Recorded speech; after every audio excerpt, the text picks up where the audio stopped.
Meus irmãos, a paz do Senhor Jesus. Você que quer e pode, abra sua Bíblia, por favor.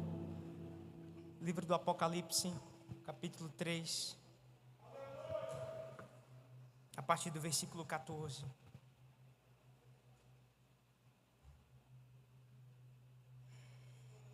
Apocalipse, capítulo 3, a partir do versículo 14.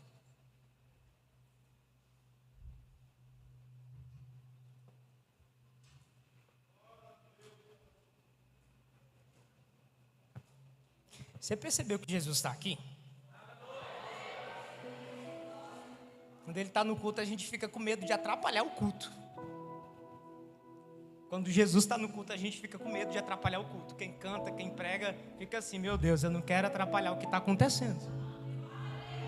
Porque a obra não é de homens, a obra é de Deus. Nós somos apenas cooperadores. Então a gente sobe realmente, seja o que for. Quer comais, quer bebais, façais tudo para a glória de Deus. E a gente fica com medo de atrapalhar alguma coisa. Não sei se você carrega esse temor no seu coração. É aquela oração: Deus, pelo amor de Deus, se eu for atrapalhar, não deixa eu me envolver. É a oração do desesperado, né? Deus, pelo amor de Deus, me ajuda. Só quem já fez esse tipo de oração sabe o que eu estou falando. Mas é isso. Eu preciso compartilhar com a igreja uma palavra que o Senhor tem ministrado no meu coração. Eu acredito que já está aqui. A gente vai ler a partir do versículo 14, que diz assim, no capítulo 3, Apocalipse: ao anjo da igreja em Laodiceia escreva: estas coisas diz o Amém, a testemunha fiel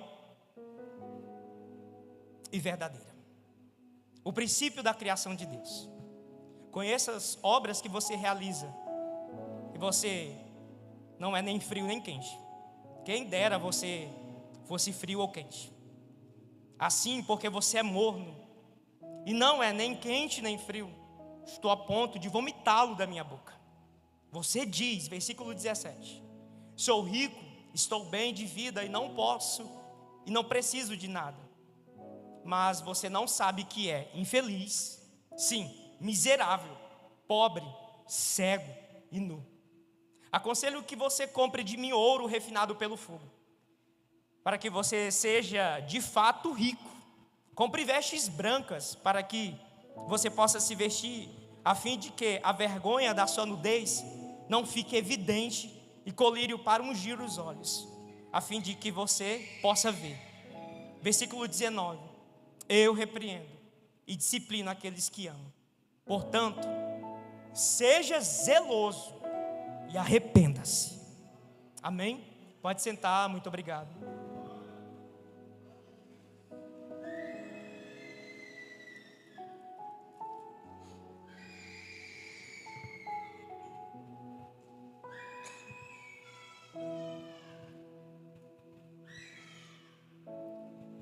Glória a Deus.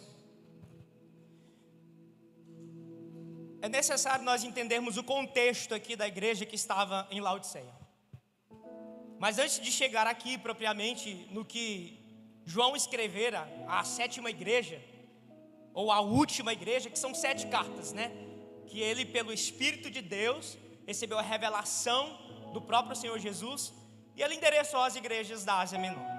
Como todos sabem, ele estava preso na ilha de Patmos por causa da palavra, do testemunho.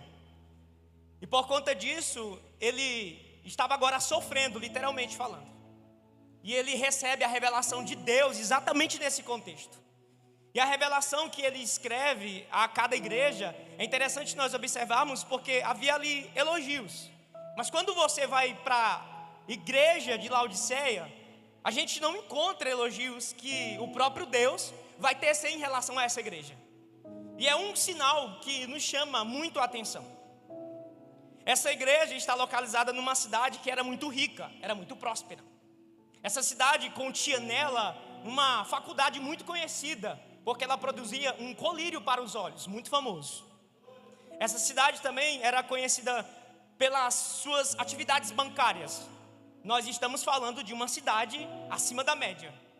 E a igreja do Senhor estava inserida nesse contexto. Quando nós compreendemos acerca de todo esse contexto, a gente vai entender por que Deus fala como falou através dessas palavras com essa igreja. Quando ele fala de morno, eles entendiam muito bem, porque essa cidade ela não tinha uma produção própria de água. Então a água que nela continha vinham por aquedutos, e esses aquedutos traziam água das cidades vizinhas. Eram 2 cidades, e quando a água chegava, era uma água morna. Então, quando o próprio Senhor, ali orientando o apóstolo João para escrever essa carta, vai falar acerca desta igreja, ele começa dizendo: eu conheço as suas obras. E se parasse por aqui seria muito bom, nós daríamos glória a Deus, porque se o Senhor conhece as nossas obras, aleluia, porque Ele nos conhece. Eu não sei se essa informação te causa temor ou medo, eu não sei se alegra ou te traz medo, se o Senhor falar para ti que conhece as suas obras. Mas a verdade é que não para por aqui. A informação, vírgula, continua dizendo: eu conheço as suas obras, e por conta das suas obras você não é nem frio e você não é quente. Observe que por conta das obras o próprio Deus está identificando a intensidade espiritual dessa igreja. Porque através das obras que a gente identifica se uma igreja, se um cristão, ele é intenso espiritualmente falando ou não.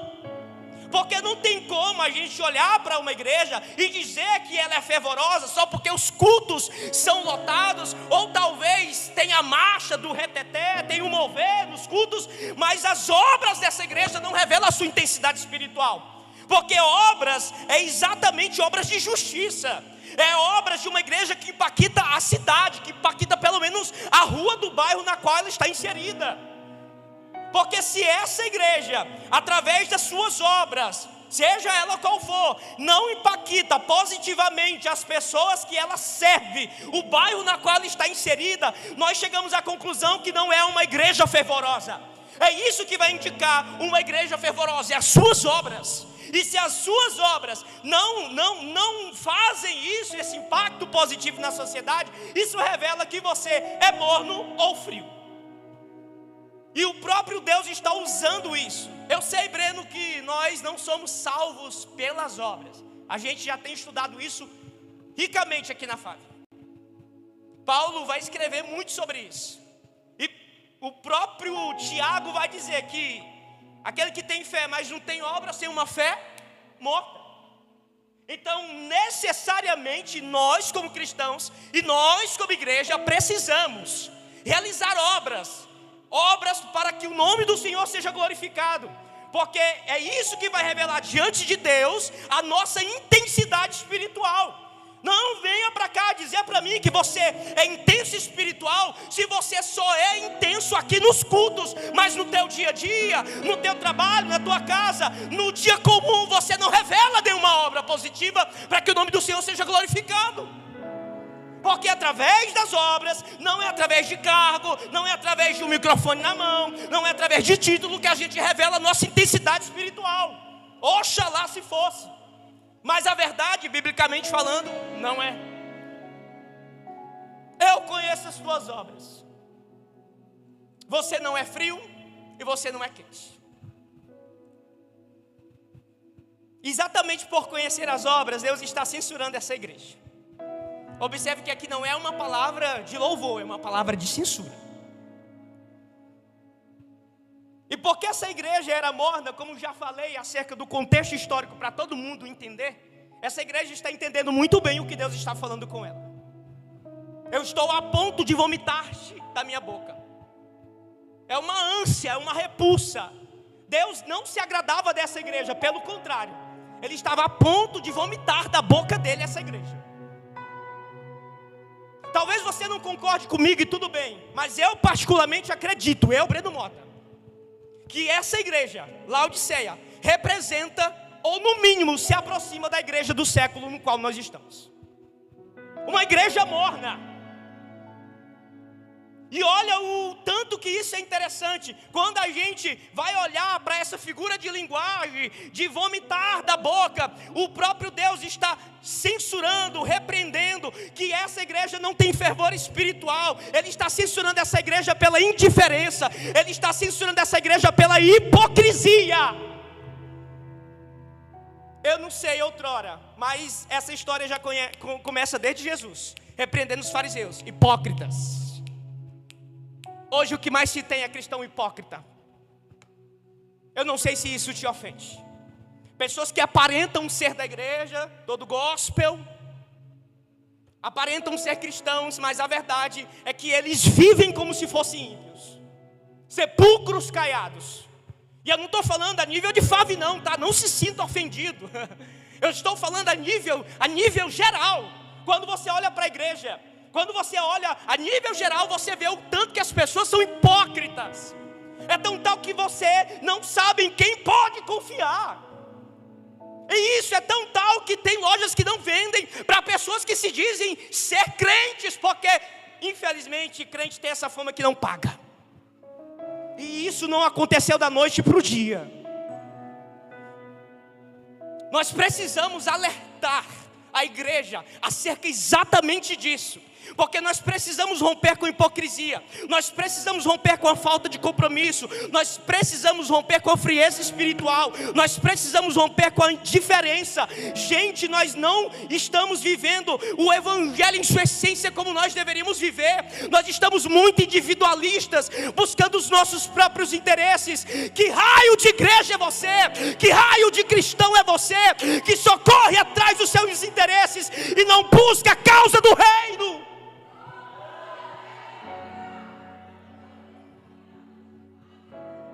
Aquilo que não te confronta não te transforma.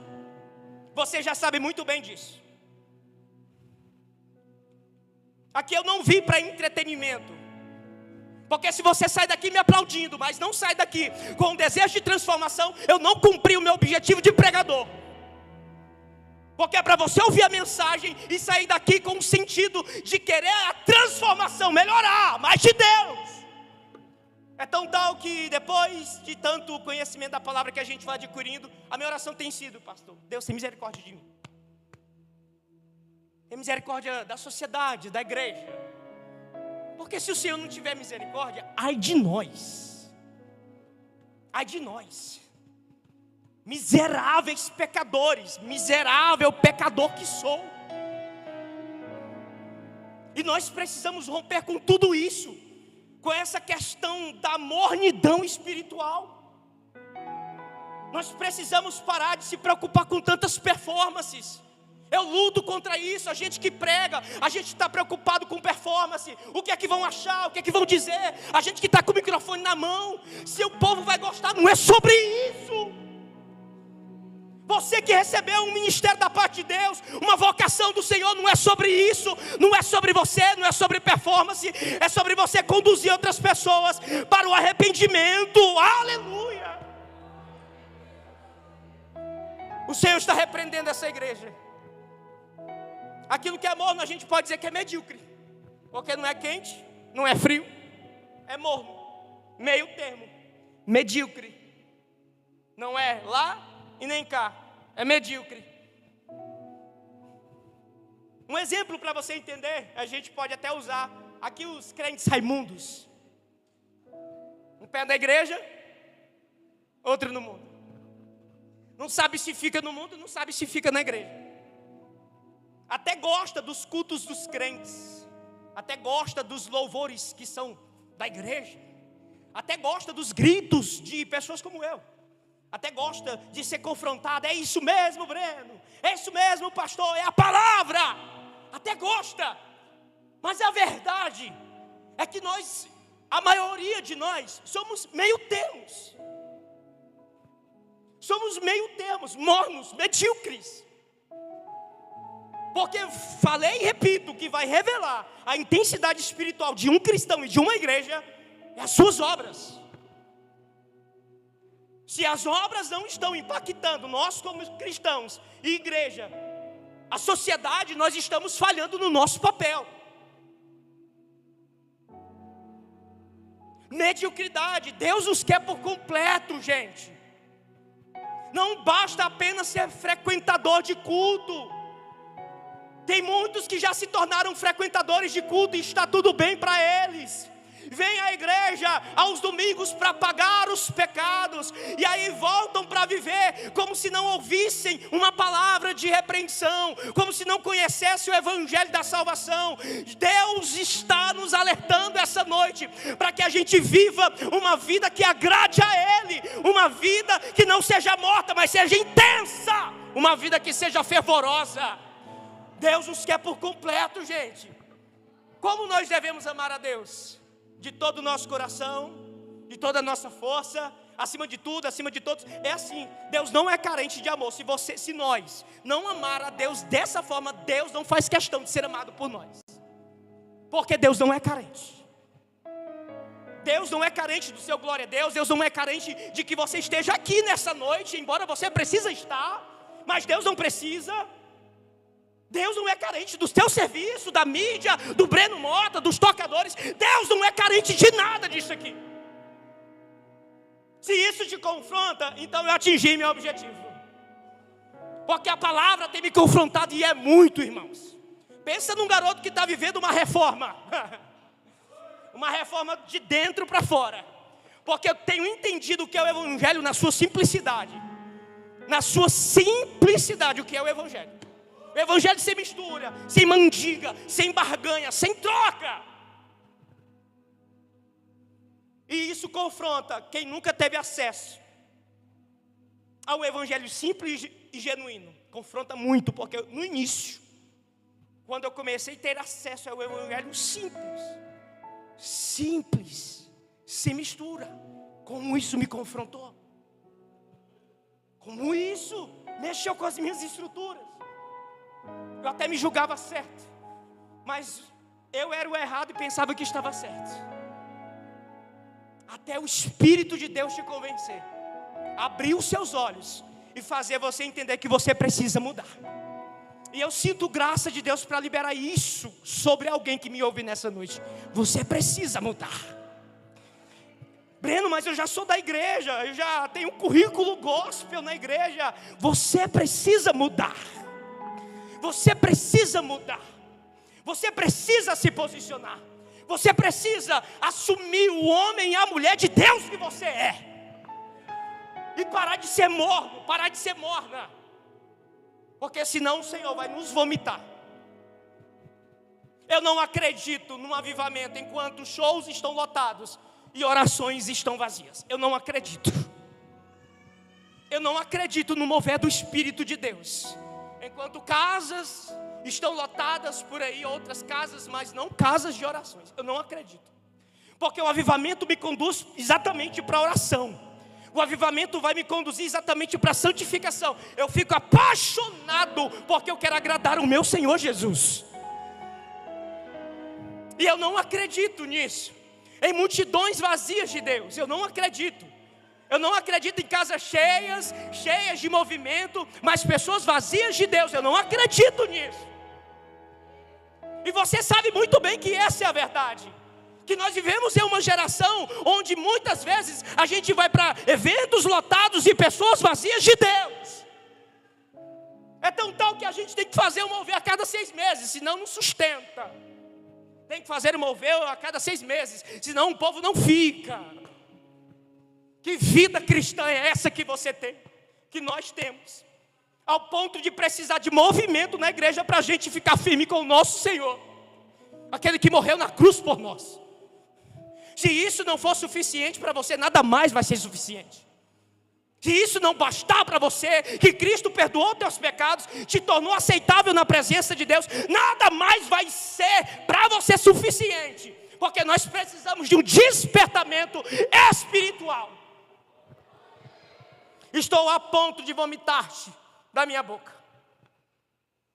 É por isso que nós temos que amar o Senhor intensamente. Por que falta lágrimas em nossos cultos? Porque está faltando paixão. Você pode dizer qualquer outra coisa. Está faltando paixão. Está faltando devoção. Por que falta intensidade nos nossos cultos? nas nossas reuniões, porque está faltando tudo isso: paixão, entrega. Está faltando, porque se nós amássemos a Deus como nós dizemos que amamos, a nossa vida espiritual era totalmente diferente.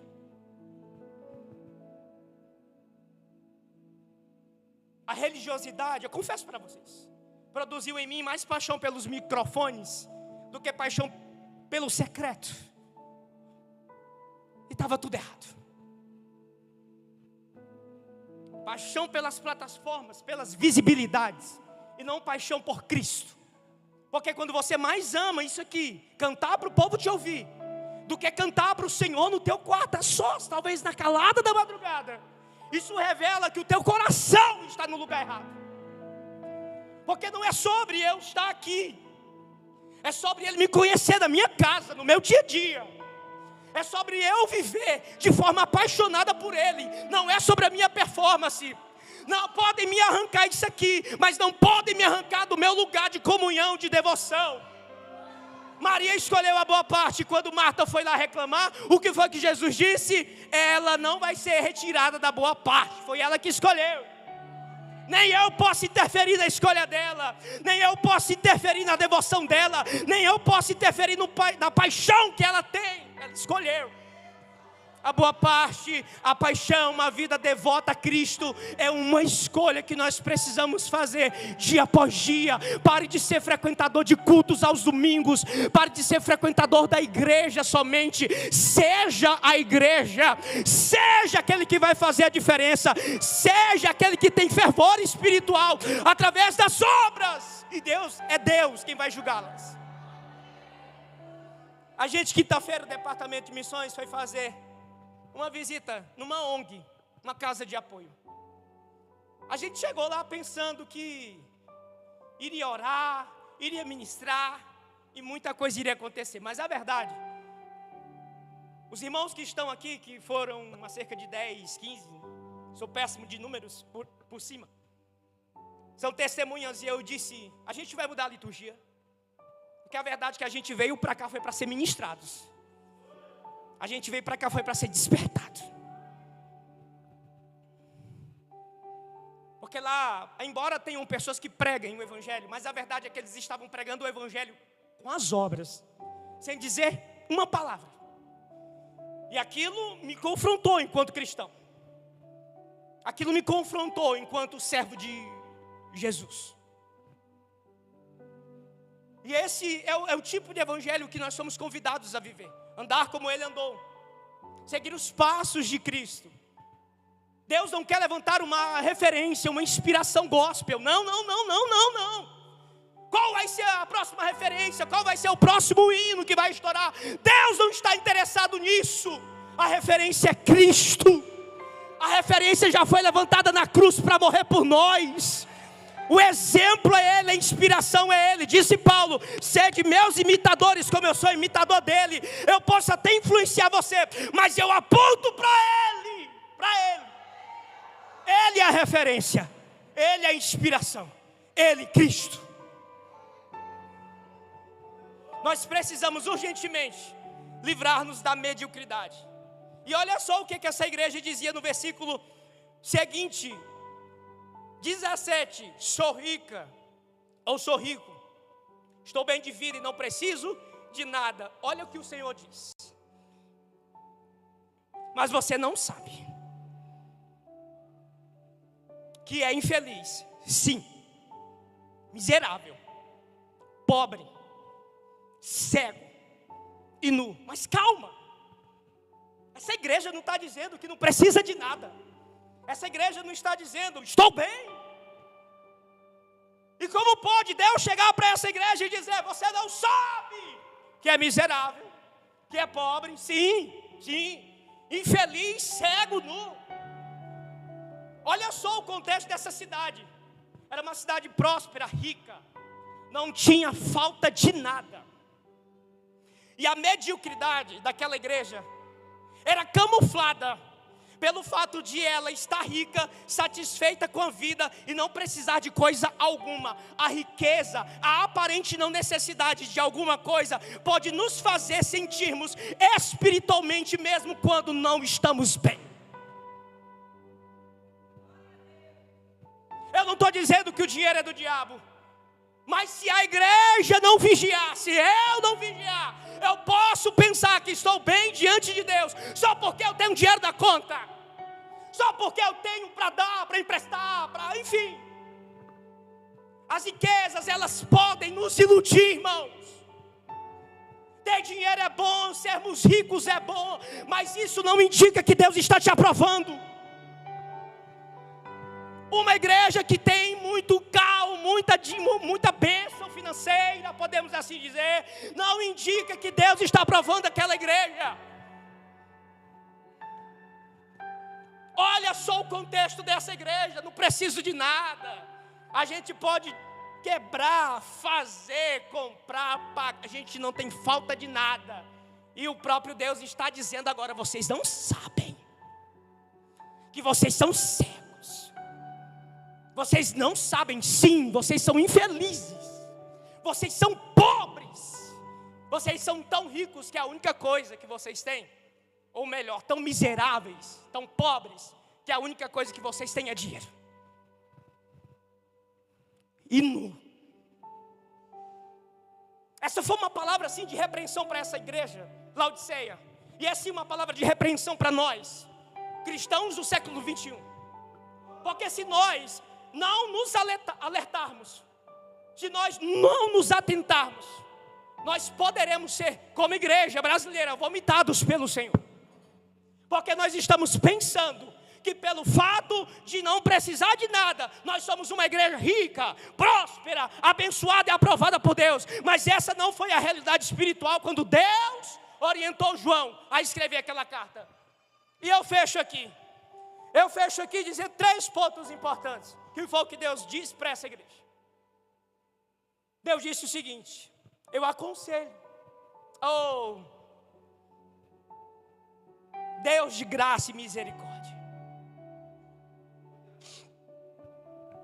E se Ele não fosse assim, eu não estaria aqui contando e nem pregando.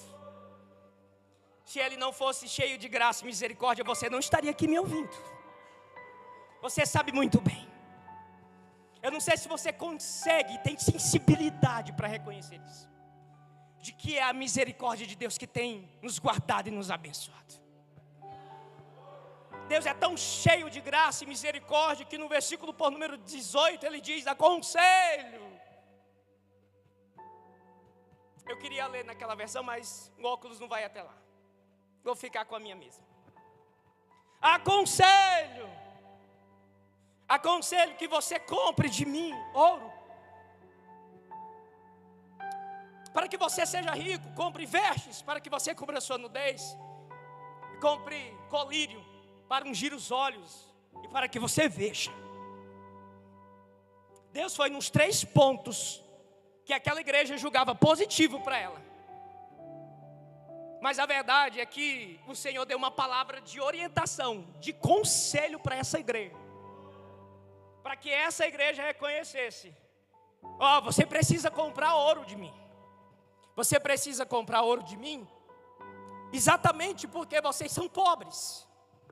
E isso vai representar a necessidade de adquirir uma fé genuína, aprovada. Isso é uma linguagem figurada para você entender. Era o Senhor querendo que aquela igreja não tivesse uma fé fingida, mas uma fé verdadeira, uma fé aprovada. Quando Ele diz sobre vestes, a gente lembra do pecado. O homem abriu os olhos e reconheceu que estava nu. E não é sobre roupa aqui, porque o que nos afasta de Deus não é o que vestimos. O que nos afasta de Deus é o pecado que cometemos. E Deus estava dizendo: comprem vestes para vestir, para cobrir a sua nudez. O que é isso, Breno? A justificação que a gente só recebe em Cristo. Ele morreu, ressuscitou para que nós fôssemos justificados. Eu ficava igual a você quando eu não entendia o que era justificação. Pode ficar tranquilo. Porque quando a gente entende a justificação na sua essência, a justificação bíblica, Antigo Testamento, Novo Testamento, aí você entende a proporção da obra de Cristo por nós. Aconselho que você também compre colírios para os olhos, para que você veja. O que é isso, Breno? Discernimento. Nós como igreja precisamos de discernimento. Eu como pregador, como servo de Deus, preciso de discernimento. Eu já vi gente marchando na igreja, falando em línguas, e eu olhando pensando, é o Espírito Santo batizando. E um homem cheio de Deus foi lá, colocou a mão na cabeça e disse: pomba gira, eu te conheço, sai daí. E caiu endemoniada no chão.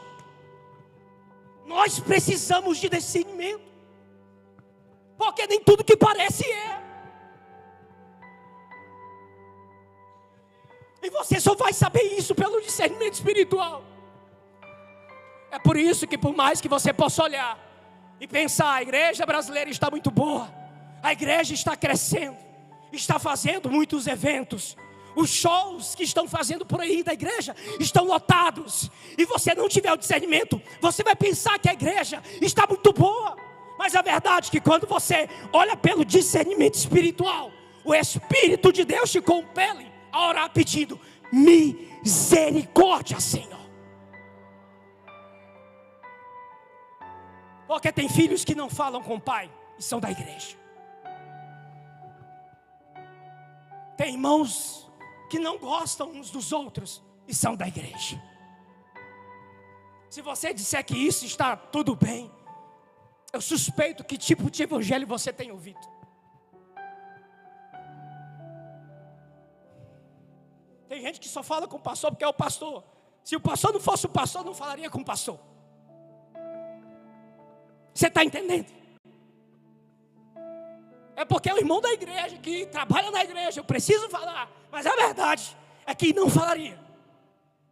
Que evangelho é esse? Nós precisamos de discernimento urgentemente. Comprar colírio de Deus para abrir os nossos olhos, para que a gente possa ver.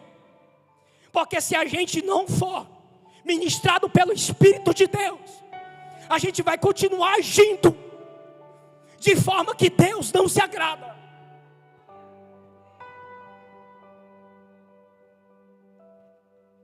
E eu não vim pregar para te alegrar o coração.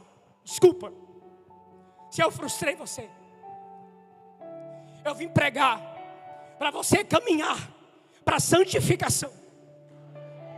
Eu vim pregar para você caminhar para o lugar da oração. Porque do que adianta pregar bonito, cantar bonito, ter um carro bonito, do que adianta tudo isso e você não tem vida com Deus no secreto? Está errado. O evangelho não é sobre isso. Se fosse somente sobre isso, estava tudo certo.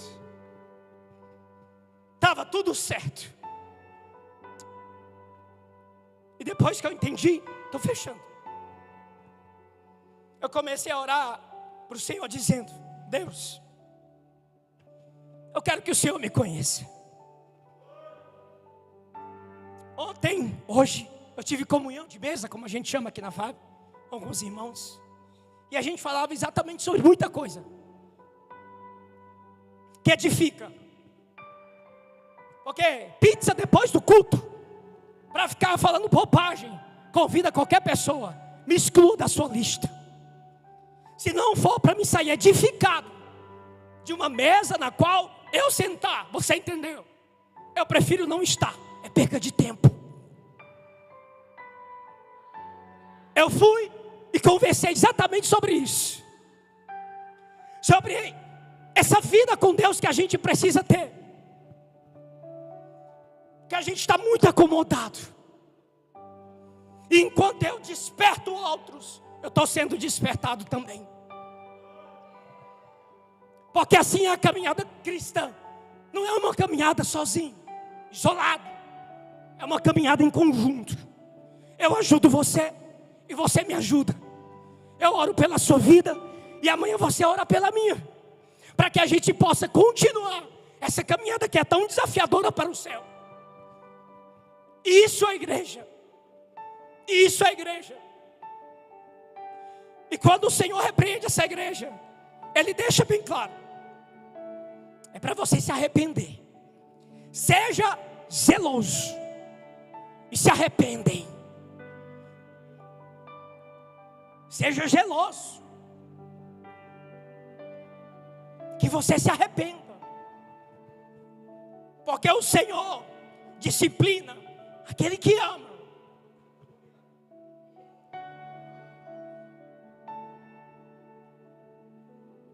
Eu sei que esse tipo de mensagem muitos ouvem, vão embora para casa e a vida continua do mesmo jeito. Mas eu estou aqui como atalaia, só avisando: o perigo está chegando. Não terei culpa do sangue de seu ninguém, porque o atalaia tinha essa responsabilidade. Eu estou avisando: despertem. E se eles não ouvissem, eles seriam culpados.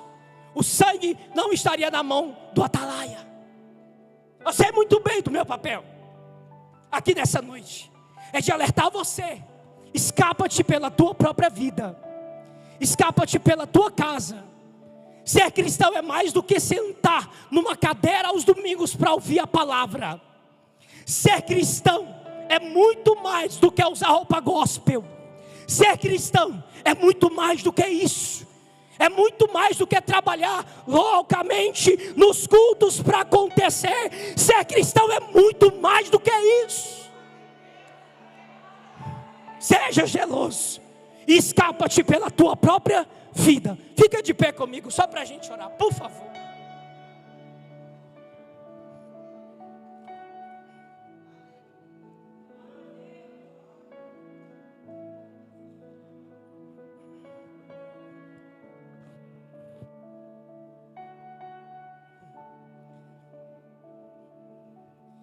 Eu me lembro que no tempo da empolgação e maturidade, a gente pregava para abrir portas.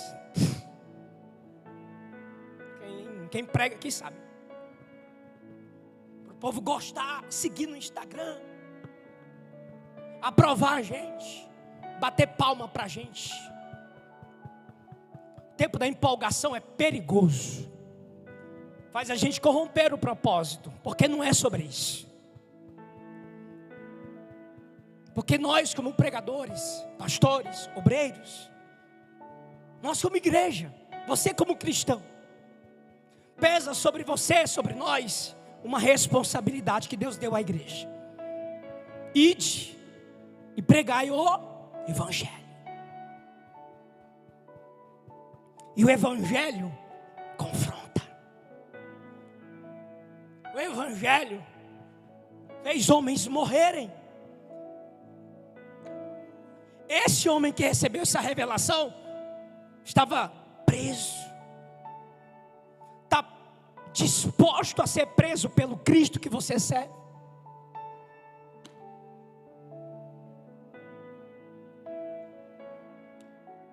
Se amanhã baixasse um decreto a nível nacional,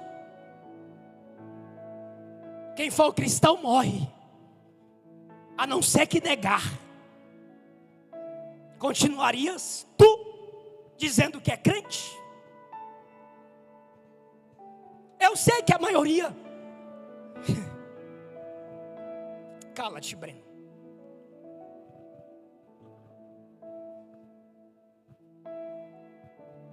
Quando aperta, Deus não me ama. A repreensão vem porque Deus nos ama. Mas a gente foi iludido por um evangelho pseudo, falso. Porque quando a gente olha para o evangelho, na sua essência, Paulo morreu pelo evangelho, Barnabé morreu pelo evangelho, Jesus, nosso exemplo maior, foi morto. Eu não quero, Pai, mas seja feita a tua vontade. Nós temos que dar. Quem estava no culto de quarta sabe, testemunho em meio ao sofrimento. É sepultando um morto, está doendo, mas a gente está segurando o choro para não envergonhar o Cristo a quem nós servimos. É difícil, é desafiador, está sangrando, mas é como Deus disse para o sacerdote: refreia o teu gemido, não deixe eles perceber. Crente de oba-oba é muito fácil e é bom, mas crente bíblico sabe, o caminho é estreito. E sabe qual é a palavra? E são poucos que entram, que vão pelo caminho estreito, mas o caminho que conduz à perdição é largo, e são muitos. E eu tenho orado, pedido a Deus: Senhor, eu não quero fazer parte desses muitos, tem misericórdia de mim, para que depois de ter pregado a muitos, ganhado almas, orado por alguém chorado, evangelizado na praça, fazer umas coisas malucas, chegue lá no final da minha trajetória, eu seja rejeitado pelo Senhor. Ou então ouça: aparta-te de mim, eu não te conheço. Senhor, preguei, expulsei, aparta-te de mim, não te conheço. Senhor, eu visitei a ONG, eu não te conheço. E a minha oração tem sido essa: Senhor, me conheça. Não porque o Senhor é onisciente, porque Ele sabe de tudo, mas te conhecer por causa do relacionamento, por causa da sua vida íntima com Jesus. É você quem escolhe se quer ser conhecido por Deus somente pelo saber de Deus, pela onisciência de Deus, ou porque Ele tem um relacionamento com você e você tem com Ele. É você quem escolhe. É você quem escolhe. Eu tenho escolhido ser conhecido de Deus. E sabe qual é a meta de vida? Eu tenho lá batido na porta de Deus: Deus, me deixa ser teu amigo. Deus, me deixa te conhecer. Deus. Aí quando eu vou estudar sobre os amigos de Deus, morreram, sofreram, e Deus, eu aceito a morte, eu aceito o sofrimento, mas me deixa ser teu amigo, Deus. E eu tenho batido na porta e suplicado: Deus, me deixa ser teu amigo. Enquanto muitos querem ser amigo da Virgínia, eu te respeito, eu quero ser amigo de Deus.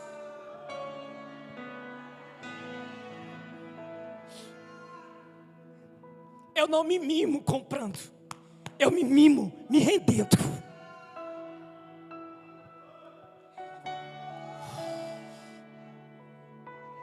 Eu quero orar com você. Breno, eu preciso. É com você mesmo. Se não é com você, amém, Deus te abençoe. Não seja um hipócrita na presença de Deus. Você pode me iludir, mas a Deus ninguém ilude. Ele conhece as nossas obras. Pai, e eu queria que você orasse comigo. Nós te pedimos misericórdia. Nós não queremos ser mais medíocres, nem enquanto igreja, nem enquanto indivíduos, membros do teu corpo. Que o Senhor de nós tenha misericórdia, nos alcance, nos abençoe, e que o nível da nossa rendição possa aumentar. Não é o nosso capital, não é o nosso lucro, não, Senhor, é o nível da nossa rendição. Que Ele aumente, que Ele aumente nosso nível de devoção, que Ele cresça, que Ele cresça. Nós te pedimos, enquanto igreja, misericórdia. Pedimos a sua graça, o seu favor. Liberta-nos de nós mesmos, transforma-nos, Senhor, liberta-nos, Senhor. Eu não quero mais mover-me ou mover outros por fora somente, mas é mover-nos segundo a tua palavra, sermos confrontados, mudados, alinhados com a tua vontade. Chega de mover sem transformação, Chega de palavra de motivação, Senhor, porque nós como igreja não estamos mais precisando de palavra de motivação, é palavra de confronto mesmo, Senhor. Desperta-nos, desperta-nos, desperta aquele que dorme, Senhor, desperta-nos como igreja. Nós te pedimos misericórdia da nossa casa, da nossa vida, nós te pedimos misericórdia do Tocantins, do Brasil. Tem misericórdia, Senhor. Tem misericórdia. Tem misericórdia. Porque nós vivemos em uma época de pessoas vazias de Deus, cheias de performance, mas que precisam conhecer a Jesus. Me deixa conhecer a Jesus. Levanta uma igreja que queira conhecer a Jesus, porque um dia Ele vai nos buscar e nós queremos ser conhecidos dEle.